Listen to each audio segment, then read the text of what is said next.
I'm Phineas Bedford, and tonight I will be telling you the story of The Telltale Heart, written by Edgar Allan Poe. True, nervous, very, very dreadfully nervous I had been, and am. But why will you say that I am mad? The disease had sharpened my senses, not destroyed, not dulled them. Above all was the sense of hearing acute. I heard all things in the heaven and in the earth. I heard many things in hell. How, then, am I mad? Hearken, and observe how healthily and calmly I can tell you the whole story. It is impossible to say how first the idea entered my brain, but once conceived, it haunted me day and night. Object there was none. Passion there was none. I loved the old man. He had never wronged me. He had never given me insult. For his gold I had no desire. I think it was his eye. Yes, it was this. One of his eyes resembled that of a vulture, a pale blue eye with a film over it. Whenever it fell upon me, my blood ran cold, and by so many degrees, very gradually, I made up my mind to take the life of the old man, and thus rid myself of the eye forever. Now this is the point. You fancy me mad. Madmen know nothing, but you should have seen me. You should have seen how wisely I proceeded, with what caution, with what foresight, with what dissimulation I went to work with. I was never kinder to the old man than during the whole week before I killed him, and every night, about midnight, I turned the latch of his door and opened it, oh so gently. And then, when I had made an opening sufficient for my head, I put in a dark lantern, all closed so that no light shone out, and then I thrust in my head. Oh, you would have laughed to see how cunningly I thrust it in. I moved it in slowly, very, very slowly, so that I might not disturb the old man's sleep. It took me an hour to place my head within the opening so far that I could see him as he lay upon his bed. Ha! Would a madman been so wise as this? And then, when my head was well in the room, I undid the lantern cautiously, oh so cautiously, for the hinge he creaked. I undid it just so much that a single thin ray fell upon the vulture eye. And this I did for 7 long nights, every night just at midnight. But I found the eye was always closed, and so it was impossible for me to do the work. For it was not the old man who vexed me, but his evil eye. And every morning, when the day broke, I went boldly into the chamber and spoke courageously to him, calling him by name in a hearty tone, and inquiring how he had passed the night. So you see he would have been a very profound old man, indeed, to suspect that every night, just at 12, I looked upon him while he slept. Upon the 8th night, I was more than usually cautious in opening the door. A watch's minute hand moves more quickly than mine ever did. Never before that night had I felt the extent of my own powers, of my sagacity. I could scarcely contain my feelings of triumph, to think that there was, opening the door, little by little, and he was not even a dream of my secret deeds or thoughts. I fairly chuckled at the idea, and perhaps he heard me, for he moved on the bed suddenly, as if startled. Now you may think that I drew back, but no. His room was black as pitch with the thick darkness, for the shutters were closed, fastened, though fear of robbers. And so I knew that he could not see the opening of the door, and I kept pushing it on, steadily. I had my head in, and was about to open the lantern when my thumb slipped upon the tin fastening. The old man sprang up in the bed, crying out, "Who's there?" I kept quite still and said nothing. For a whole hour I did not move a muscle, and in the meantime I did not hear him lie down. He was still sitting up in the bed, listening, just as I have done, night after night, hearkening to the death watches in the wall. Presently I heard a slight groan, and I knew it was not the groan of mortal terror. It was not a groan of pain or of grief. Oh no, it was a low, stifled sound that arises from the bottom of the soul when overcharged with awe. I knew the sound well. Many a night, just at midnight, when all the world slept, it has welled up from my own bosom, deepening with its dreadful echoes the terrors that distracted me. I say I knew it well. I knew what the old man felt, and it pitted him. Although I chuckled at heart, I knew that he had been lying awake ever since the first slight noise, when he had turned in bed.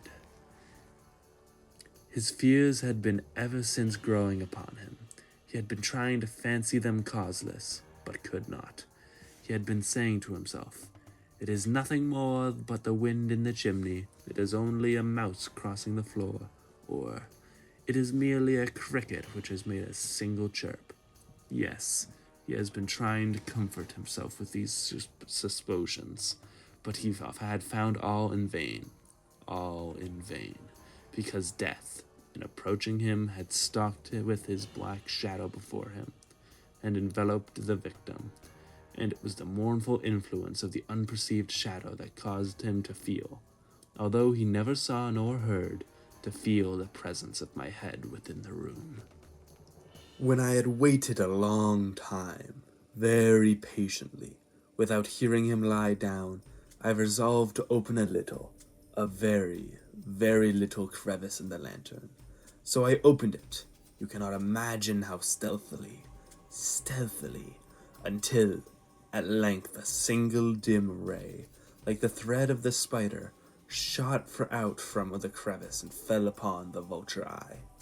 It was open, wide open, and I grew furious as I gazed upon it. I saw it with perfect distinctness, all a dull blue, with a hideous veil over it that chilled the very marrow in my bones. But I could see nothing else of the old man's face or person, for I had directed the ray, as if by instinct, precisely upon the damned spot. And now have I not told you for that what you mistake for madness is but over acuteness of the senses? Now, I say, there came to our ears a low, dull, quick sound, such as a watch makes when enveloped in cotton. I knew that sound well, too. It was the beating of the old man's heart. It increased my fury, as the beating of a drum stimulates the soldier into courage. But even yet, I refrained and kept still. I scarcely breathed. I held the lantern motionless. I tried how steadily I could maintain the ray upon the eye.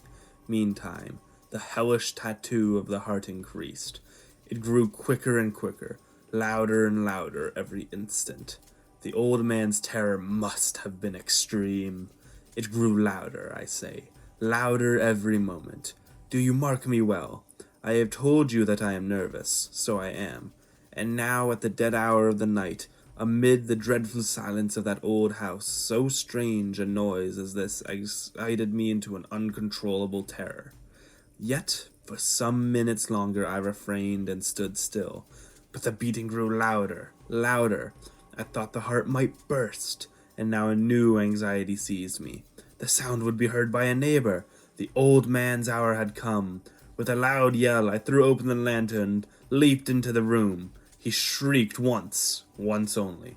In an instant I dragged him to the floor and pulled the heavy bed over him. Then I smiled gaily, to find the deed so far done. But, for many minutes, the heart beat on a muffled sound. However, this did not vex me. It would not be heard through the wall. As length it ceased, the old man was dead. I removed the bed and examined the corpse. Yes, he was stone dead. I placed my hand upon the part and held it there for many minutes. There was no pulsation. He was stone dead. His eye would trouble me no more. If still you think me mad, you will no longer when I describe the wise precautions I took for the concealment of the body. The night waned, and I worked hastily, but in silence. First of all, I dismembered the corpse. I cut off the head and the arms and the legs. Then I took up 3 planks from the flooring of the chamber, and deposited all between the scantings. Then I replaced the boards so cleverly, so cunning, that no human eye, not even his, could have detected anything wrong. There was nothing to wash out, no stain of any kind, No blood spot whatever. I had been too wary for that. A tub had caught all. Ha ha ha! When I had made an end of these labors, it was 4 o'clock, still dark as midnight. As the bell sounded the hour, there came a knocking at the street door. I went down to open it with a light heart, for what had I now to fear? There entered 3 men, who introduced themselves with perfect suavity as officers of the police. A shriek had been heard by a neighbor during the night. Suspicion of foul play had been aroused. Information had been lodged at the police office, and they, the officers, had been deputed to search the premises. I smiled, for what had I to fear? I bade the gentleman welcome. The shriek, I said, was my own in a dream. The old man, I mentioned, was absent in the country. I took my visitors all over the house. I bade them search well. I led them, at length, to his chamber. I showed them his treasures, secure, undisturbed. In enthusiasm of my confidence, I brought chairs into the room and desired them to rest here from their fatigues, while I myself, in the wild audacity of my perfect triumph, placed my own seat upon the very spot which reposed the corpse of the victim. The officers were satisfied. My manner had convinced them. I was singularly at ease. They sat, and while I answered cheerily, they chattered of familiar things. But ere long, I felt myself getting pale and wished them gone. My head ached. I fancied a ringing in my ears, but they sat and still chatted. The ringing became more distinct. It continued and became more distinct. I talked more freely to get rid of the feeling, but it continued and gained more definitiveness, until at length I found that the noise was not within my ears.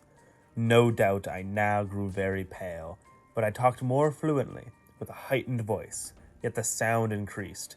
And what could I do? It was a low, dull, quick sound, and much a sound as a watch makes when enveloped in cotton. I gasped for breath, and yet the officers heard it not. I talked more quickly, more vehemently, but the noise steadily increased. I arose and argued about trifles in a high key with violent gesticulations, but the noise steadily increased. Why would they not be gone? I paced the floor and to and fro with heavy strides, as if excited by fury by the observations of the men. But the noise steadily increased. Oh God, what could I do? I foamed, I raved, I swore. I swung the chair upon which I had been sitting, and grated increased. It grew louder, louder, louder, and still the men chatted pleasantly and smiled. Was it possible they heard not? Almighty God, no! They heard, they suspected, they knew. They were making a mockery of my horror. This I thought, and I think this, but anything was better than this agony. Anything was more tolerable than this derision. I could not bear those hypocritical smiles no longer. I felt that I must scream or die. And now, again, hark, louder, louder, louder, louder. Villains, I shrieked. Disassemble no more. I admit the deed. Tear up the planks. Here, here is the beating of his hideous heart. Edgar Allan Poe, January 1843. I love you, my amazing darling love. Good night and rest well.